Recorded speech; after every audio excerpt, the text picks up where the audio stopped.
Capítulo 13. Aprendendo o ofício, novamente. A ética de trabalho de Nana não permitia nenhum favoritismo. Lee pode ter sido seu futuro aprendiz, mas Tista teve que esperar a vez dela como todo mundo. Lee não estava tão feliz por estar preso na fila desde os dias de seu aluno na faculdade, quando ele usava cada segundo para revisar seus assuntos mais fracos. Tanta coisa para ler e tão pouco tempo. É melhor compor a magia da luz e da escuridão, já que são os únicos elementos fora da física que eu não conheço. No melhor dos casos, levará anos para colocar minhas mãos em um livro novamente, e há tanto que posso aprender como autodidata.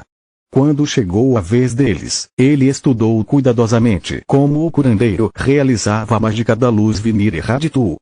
Era a mesma força vital que detectara o feitiço que ela usara nele 3 anos atrás, e dessa vez ele tinha uma melhor compreensão da magia e um ponto de vista muito melhor. Estando ao lado dela, Lee podia apreciar todos os gestos e movimentos das mãos que Nana usava para ampliar a eficácia do feitiço. A luz envolveu o corpo de Tista, rapidamente se tornando cinza ao redor do peito, delineando claramente a forma de seus pulmões. Tenho boas notícias e más notícias. A boa notícia é que a condição de Tista é a mesma de sempre, desta vez não há sinais de degeneração. A má notícia é que ela também não parece estar melhorando. Eu tenho medo de que ela permaneça assim para sempre. Quanto mais ela cresce, menor a chance de seu corpo conseguir se consertar de alguma forma. O ar na sala ficou pesado, uma vida inteira de doenças mal era melhor do que nenhuma vida. Lee ficou tão chocado ao esquecer completamente os livros.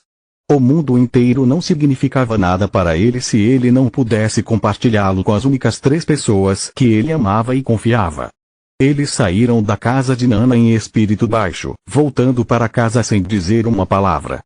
Quando chegou, Elina compartilhou as más notícias, procurando os braços de Haas antes de começar a chorar. Um por um, toda a família começou a chorar, se abraçando em busca de conforto. Lee se permitiu chorar, amaldiçoando o destino cruel que havia acontecido com sua irmã. De que adianta mágica se eu continuo indefeso? Porque continuo reencarnando, simplesmente para substituir um inferno vivo por outro? Isso é apenas azar ou é minha culpa? Será que em alguma vida anterior eu cometi um erro atroz que agora todos aqueles que amo são amaldiçoados? Esse poderia ser meu castigo. Nos dias seguintes, Lee continuou adivinhando todas as escolhas de vida que fez, antes de aceitar o fato de que coisas ruins acontecem. Tista já estava doente quando ressuscitou pela 2ª vez, não poderia ser culpa dele. Tendo sido aceito como aprendiz de Nana, ele agora podia praticar magia abertamente. Logo ele se mostrou capaz de limpar a casa inteira sozinho, aliviando sua mãe e irmãs de todas as tarefas. Graças à magia das trevas, a limpeza de pratos e caldeirões se tornou uma questão de minutos. Nada orgânico, seja resíduo de comida ou graxa, pode escapar de ser transformado em pó por uma única faísca de energia escura. Ele também fez inúmeras experiências com a magia da luz, em busca de uma cura. No entanto, tudo que ele conseguiu fazer foi manter os sintomas afastados. Tista agora precisava de muito menos tratamentos de Nana, mas ainda estava prisioneira em seu próprio corpo. Isso fez com que Opal o odiasse cada vez mais. Mostre-se. Como eu devo aproveitar minha vida com ele respirando constantemente no meu pescoço? Não apenas o sanguessuga divide o trabalho doméstico com a mãe, mas também passa muito tempo com Tista. Mamãe e papai sempre o elogiavam por seu talento chamado e agora eles nunca calam a boca sobre o sanguessuga, economizando muito dinheiro para a família, cuidando sozinho da condição de Tista. Ninguém se importa comigo desperdiçando meu tempo e suor fazendo todo o trabalho agrícola. Deuses, por que vocês deixaram ele viver? Por que você não me deu nenhum talento? Alheio aos sentimentos de seu irmão, Lee não estava lidando muito melhor. Seu poder mágico e compreensão de mana continuavam crescendo, mas não conseguia apagar o gosto perpétuo do fracasso que o acompanhava. No ano seguinte, ele não sentiu nenhuma alegria em relação à magia, todas as descobertas foram inúteis, todo o seu poder sem sentido. E então, ele finalmente tinha 4 anos. O período entre 4 e 6 anos em Lutia foi chamado a Idade de Ouro, uma vez que a criança era grande o suficiente para ter alguma liberdade e pequena demais para ajudar nas atividades diárias. Eles teriam permissão para brincar o dia inteiro sem se importar com o mundo. Era o momento perfeito para fazer amigos, aproximar-se dos próprios vizinhos e aprofundar os laços entre as famílias.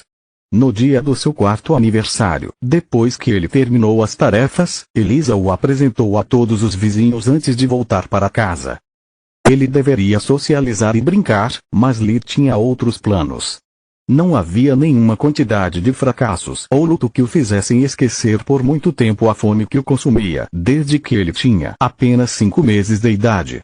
A fazenda de Haas ficava na extremidade oeste das terras agrícolas de Lutia, um pouco menos de 1 quilômetro, 0,62 milhas, além dos grandes bosques conhecidos como Traven. Apesar do nome pretensioso, não era particularmente perigoso. As pessoas que viviam em aldeias vizinhas dependiam da floresta como sua principal fonte de madeira para a vida cotidiana. Traven também era abundante na vida selvagem, de modo que aqueles corajosos e sortudos o suficiente caçavam o ano inteiro, procurando carne preciosa, pele quente ou ambos. Era impossível encontrar monstros na floresta, a menos que se percorresse vários quilômetros de profundidade. Como não havia necessidade de explorar Traven em detalhes, as áreas internas ainda eram um território desconhecido. Havia uma razão para que Lee nunca tivesse praticado artes marciais no Novo Mundo, nem mesmo o trabalho com os pés. A prática constante de magia exigia muita energia, e sua família não possuía os recursos necessários para seu treinamento. Lee já era mais magro que todos os seus irmãos, mais esforço e ele se transformaria em uma pilha de ossos. Ele precisava de comida. Mas sendo um garoto da cidade, ele não sabia nada sobre caçar, ele precisava de um professor. E foi por isso que ele foi para a casa de Célia Fastarovo, a única caçadora entre os vizinhos. O problema é que eu não tenho ideia de como fazê-la ajudar. Ainda sou muito pequeno para aprendizagem, e mesmo que não o fosse, é improvável que ela não tenha ouvido falar da oferta de Nana. Ela não tem nada a ganhar em me ajudar. Só posso esperar que ela seja uma mulher gentil e benevolente. A casa de Célia era uma casa de madeira térrea, muito menor que a de Lee, com cerca de 60 metros quadrados. Não havia galinheiro ou celeiro. Exceto pelo espaço próximo da casa, os campos não eram cultivados, cheios de ervas daninhas, grama alta e o que o vento plantou ao longo do tempo. Ela claramente não tem interesse na agricultura e criação de gado, e isso é uma boa notícia. Significa que um negócio dela é bom o suficiente. Gostaria de saber o que há no galpão perto da casa. É quase tão grande quanto a própria casa. Lee bateu, suas entranhas amarradas pelo nervosismo. A porta se abriu quase imediatamente. Você de novo? Você está perdido ou algo assim. Célia era uma mulher de 30 e poucos anos, 1,70 metros de altura, a pele bronzeada pela exposição prolongada ao sol durante anos.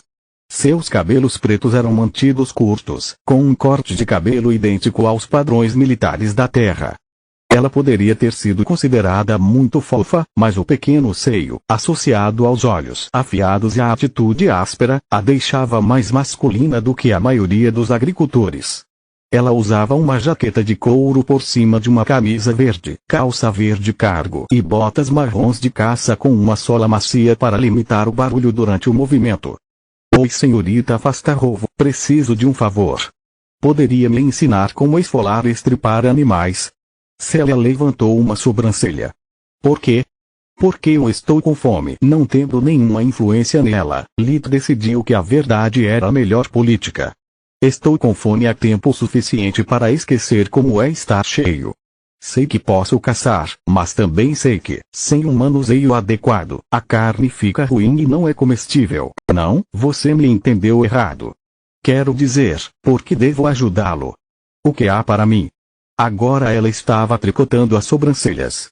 O que você quer? Lee perguntou enquanto reprimia o desejo de matá-la lenta e dolorosamente. Ele estava com fome o suficiente para vê-la como presa. Honestamente, eu não acredito que um idiota que mal chegue ao meu cinto possa caçar qualquer coisa, nem mesmo um rato. E como ensinar é uma perda de tempo, exige compensação. Ela coçou o queixo procurando um acordo ruim o suficiente para afastar a praga. Ela nunca quis ter seu próprio filho, muito menos lidar com o de outra pessoa. Então, se você quer aprender comigo, primeiro você deve trazer aqui algum animal. Se você errar enquanto estiver treinando, você estragará minha mercadoria, desperdiçando meus bens e tempo. Então, aqui está o meu acordo, o que você me trouxer, vou ensiná-lo a esfolar e estripá-lo. Mas metade disso é meu para o problema. Pegue ou largue. Tanto para a mulher gentil e benevolente, isso é pura extorsão, Lee pensou. Eu aceito. Quanto tempo você vai ficar em casa? Ele respondeu. Estarei aqui o dia todo, tenho muito trabalho a fazer. Por quê? Porque quando eu voltar com a minha presa, vou precisar da sua ajuda. Não esqueça o nosso acordo. Lee virou-se, movendo-se em direção à floresta. Vendo o pequeno idiota agindo com força, sem arco, armadilhas ou até mesmo uma sacola para a caça, Celia não pôde deixar de rir alto. Isso até que a porta bateu de repente em seu rosto, enviando sua bunda primeiro no chão. Depois de se levantar, ela foi até a janela mais próxima. Lita ainda estava no mesmo lugar, mas seu rosto estava virado para a porta dela, seus olhos brilhando sob a luz fraca do amanhecer. Depois de chegar à beira da floresta, ele ativou o feitiço de luz-visão da vida. Foi uma de suas criações desde o último ano de prática. Ao infundir seus olhos com magia de luz, Lita foi capaz de ver os seres vivos como coloridos, enquanto o resto do mundo se transformou em tons de cinza. Quanto mais forte a força vital, maior e mais brilhante foi a luz emitida. Dessa forma, ele podia facilmente ver os animais, mesmo que eles estivessem escondidos no subsolo, em arbustos ou dentro de uma árvore. Lit não precisava caçar algo grande, desde que fosse carne era a presa perfeita. A maioria dos animais fugia assim que ele chegasse perto demais, mas não todos. Pássaros e esquilos empoleirados nos galhos das árvores pareciam seguros. Mas a magia espiritual de Lit alcançou um alcance de mais de 20 metros, todos eles ao seu alcance. Ele só precisava estender a mão aberta em direção à presa, depois apertar e girar para quebrar o pescoço. Em menos de 20 minutos, ele matou 2 pássaros de penas estranhas e 2 esquilos. Eu poderia pegar mais, mas quero pagar essa vadia o mínimo possível. Ao voltar para a casa da caçadora, sua ganância estava debatendo ferozmente com sua raiva. Droga! Eu gostaria de poder perguntar ao meu pai. Nossa fazenda tem um galinheiro, nós comemos frango, então ele deve saber como matá-lo. Mas se eu fizer isso, serei forçado a compartilhar minha presa em partes iguais. E se há algo que eu odeio mais do que ser assaltado por essa vadia, é a ideia de Opal e Trion terem a mesma quantidade de carne que eu. Ou pior, ainda mais, por ser mais velhos. Eu cacei essa presa. Essa carne é minha. Eles só poderão comer meus restos quando e se eu quiser. Quando Lit chegou à porta, ele se acalmou, a raiva escondida pelo rosto de seus negócios. Ele respirou fundo antes de bater novamente. Quando Celia ouviu, estava a ponto de zombar dele, chamando-o de desistente por desistir em menos de 1 hora. Mas então Lit mostrou-lhe a presa, fazendo com que ela falasse: nunca subestime o quão difícil é o trabalho de um caçador. Capítulo 14, Aprendendo o ofício, novamente 2. Como você fez isso? Celia perguntou, ainda se recuperando da surpresa. Mágica. Sou abençoado pela luz. Você não ouviu as notícias. Celia começou a vasculhar seu cérebro, até que a resposta fez sentido. Oh! Entendi agora. Você é o garoto mágico que está na boca de todo mundo em Lutia. Isso explica muito, incluindo sua atitude de merda. Desculpe-me. Você encontrou um garoto magricela à sua porta, pedindo ajuda. E o que você fez foi mandá-lo embora com um acordo fraudulento, até rindo de seus esforços. E eu sou a pessoa com uma atitude de merda? Lita agora estava com tanta raiva que até a ideia de compartilhar sua presa não parecia mais tão ruim. Celia riu alto. Garoto, você é realmente engraçado na cabeça. Primeiro, quando você chegar à porta de um estranho pedindo ajuda, o melhor que você pode esperar é ser mandado embora com um pontapé educado na bunda. Se eu tivesse que concordar com todo pedido de louco, eu ficaria sem graça. Segundo, você teve a coragem de me bater a porta e depois voltar como se nada tivesse acontecido. Essa é uma atitude de merda. Ouvindo seu ponto de vista, Lee só pôde concordar. Por 4 anos, ele foi recluso, suas únicas interações com os membros da família. Ele se acostumara a receber um sim como resposta, esquecendo as regras básicas de interação social e até o bom senso. Sua fome também não ajudou, deixando-o decidido e propenso à raiva. Lee percebeu que Celia estava certa, e o que ele fez naquela manhã foi apenas uma birra. Eu realmente sinto muito, ele disse sinceramente, olhando-a nos olhos. Não tenho desculpas pelo meu comportamento. Eu entenderia se você quisesse cancelar o nosso acordo. Celia começou a rir ainda mais. Segure seus cavalos, garoto. Eu disse que você é louco e rude, e eu gosto disso. Como você gentilmente apontou, sou um pouco idiota. E cachorro não come cachorro, nosso acordo ainda é válido. Ela entregou a ele uma pequena faca com um cabo de madeira.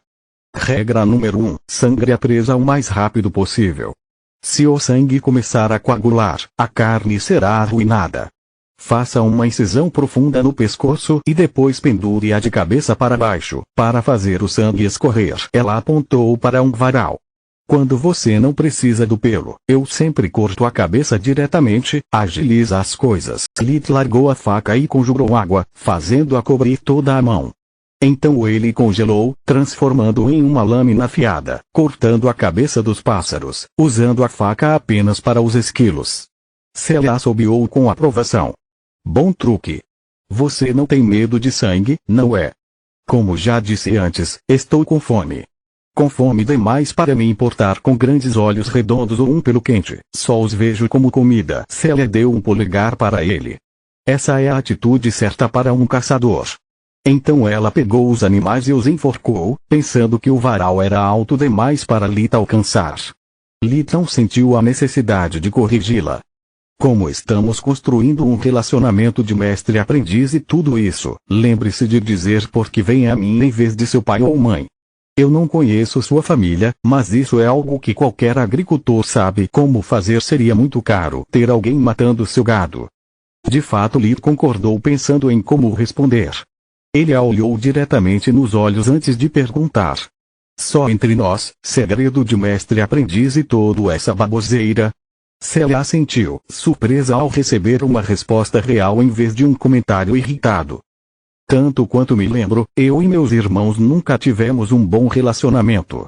As coisas estão muito ruins, especialmente com meu irmão mais velho. Lee decidiu que ele precisava tirar essa carga do peito. Conversar com o estranho era a melhor maneira de aliviar o estresse e arruinar a reputação de Orpal. A verdade era realmente a melhor política. Eu não sei se é por causa da minha magia, mas eu sempre comi muito. Isso não seria grande coisa se eu não tivesse 4 irmãos, um dos quais tem uma condição congênita. Seus tratamentos custam bastante, e isso é quase necessário para manter a vida dela. Graças aos deuses eu sou filho único. Mas o que isso tem a ver com seu irmão mais velho? Lee fingiu não ter ouvido. Isso significa que, apesar do trabalho árduo de meus pais, não temos muita comida na mesa. Lee apontou para o braço fino dele, para fazê-la sentir-se culpada. E meu irmão também é um garoto em crescimento, então ele gostaria de ter muito mais comida do que realmente tem. De vez em quando, especialmente durante o inverno, ele sentia ataques de raiva, onde me acusava de tudo o que havia de errado em sua vida. Ele costumava dizer coisas como: por que diabos você teve tantos filhos se não pode alimentá-los adequadamente? Porque ele tem que comer quase tanto quanto eu. Ele não faz nada, enquanto eu trabalho minha bunda nos campos o ano todo. Este não é meu irmão, é uma sanguessuga que está sugando minha vida. Queria que você morresse naquele dia amaldiçoado. Lee fez sua melhor imitação de Orpal. Você está inventando isso para me fazer sentir culpada, garoto. Porque isso é doente. Célia estava tricotando as sobrancelhas, duvidando que alguém pudesse dizer essas coisas ao irmão caçula.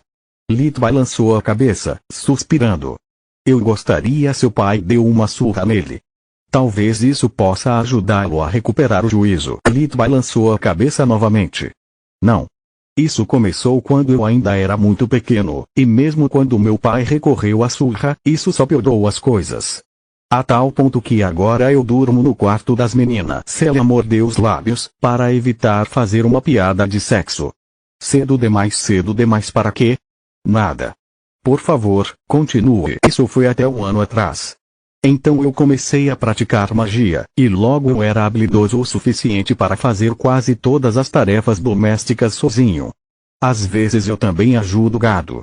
Consegui até controlar a condição da minha irmã. Lit respirou fundo antes de encontrar forças para adicionar na maioria das vezes. Então tudo deve estar bem agora, certo? Errado. A casa precisa de reparos, assim como o celeiro e a maioria das ferramentas de trabalho. Se você levar em consideração toda a merda aleatória que acontece tem prioridade, não vejo nossa situação melhorando em breve, e nem meu irmão. Agora ele não pode mais me culpar, então a última vez que ele brigou foi com a minha irmã doente, dizendo coisas que eu me recuso a repetir em voz alta. Lit cuspiu no chão para se livrar do gosto sujo que a memória deu a ele. A ponto de dizer que seria melhor para ela. Lit apontou para a presa enforcada. Para matar ela como um animal? Garoto, podemos ser idiotas, mas seu irmão é um lunático. Lit rangeu os dentes, lembrando as palavras exatas de Orpal. Seria muito melhor para ela, para todos nós. Ela não pode correr, não pode trabalhar. Tista nunca será capaz de fazer amigos, se apaixonar ou ter seus próprios filhos. Ela é obrigada a ser um fardo para a família. E o que acontecerá quando vocês não estiverem mais? Quem cuidará dela? Elisa. Ou talvez o pequena sanguessuga maravilha. Lit ainda conseguia se lembrar vividamente de sua mãe chorando por aquelas palavras cruéis. Elisa e Tista correndo em seus braços. Raz espancou Orpal com tanta força que ele não conseguiu andar por dias. De fato ele respondeu a Célia com um grunhido. E é por isso que eu o desprezo e não quero que ele toque uma única mordida da minha caça. Entendi. Eu nem o conheço e já odeio a cara desse cara também não. Eu não o odeio. Lita corrigiu o ódio, assim como o amor, é um sentimento irracional, enquanto meu desprezo por ele tem bases sólidas. Uau! Tão profunda noção para alguém tão jovem. Digno de um caçador. Agora chega de bate-papo, é hora de começar a trabalhar. Célia derrubou os esquilos, passando um para Lit. Vamos começar com as criaturinhas. Elas são menores e melhores para a prática, pois mesmo que você estrague tudo não é grande coisa, não há muita carne aqui. Ela colocou um esquilo em uma tábua e preparou outra para Lit. O que eu vou ensinar a você representa a maioria dos roedores, mas, se você encontrar um coelho que ainda tem um pelo branco como a neve, traga-o para mim. Só é valioso até que comece a ficar marrom na primavera. Mesmo um pequeno erro pode arruinar o pelo, diminuindo o seu valor.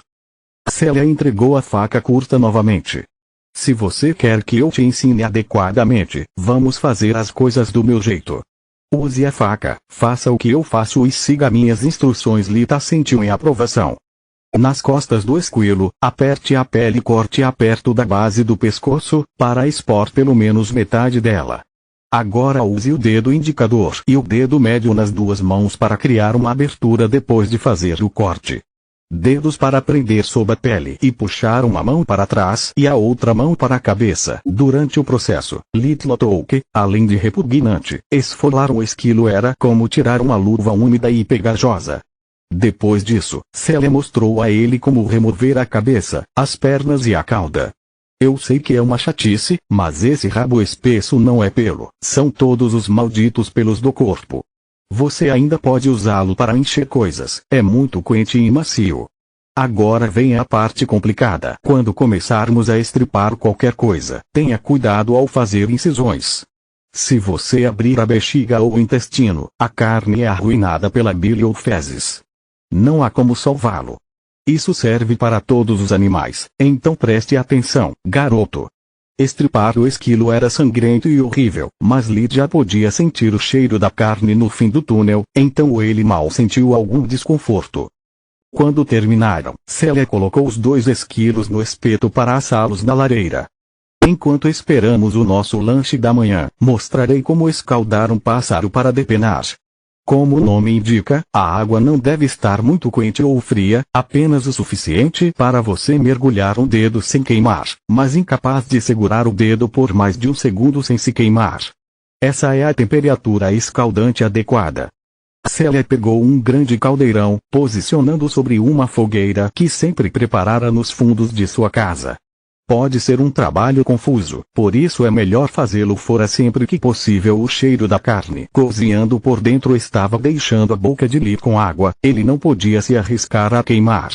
Jorum. A seu comando, o caldeirão ficou imediatamente cheio de água. Lee então enfiou a mão na água lançando infiro, fazendo emitir vapor. Célia assobiou novamente com aprovação. Rápido e eficiente. Estou começando a me arrepender cada vez menos desse pequeno aprendiz. Agora entendo por que aquela velha bruxa de Néria chamou você de mentiroso. Deveríamos estar prontos para ir, mas primeiro, Célia entrou brevemente, retornando com 2 pratinhos de esquilo assado. Antes que ela pudesse passar o prato para ele, Lee já havia pegado a comida, devorando-a como se não houvesse amanhã. Ele chupou e mordeu até restarem apenas ossos. Depois de lamber cada um de seus dedos, ele voltou à sua calma anterior e comportamento composto. Bons deuses, um cavalheiro. A voz de Célia estava escorrendo sarcasmo. Gostaria de outra porção. Porque isso me assustou seriamente e eu sei uma coisa ou duas sobre sua zombaria. Caiu em ouvidos surdos. Os olhos de Lee só podiam ver o segundo esquilo se aproximando. Assim que Célia fingiu oferecer sua parte, suas mãos já estavam se movendo. Depois de devorar o último esquilo, Lee notou que Célia estava congelada no lugar. A boca dela estava aberta, mas não saíam palavras, o prato ainda perto do rosto dele. Ele gentilmente colocou os ossos de volta no prato. Não havia necessidade de segurar o prato para mim, mas obrigado. Isso foi muito gentil da sua parte. Continua no próximo vídeo.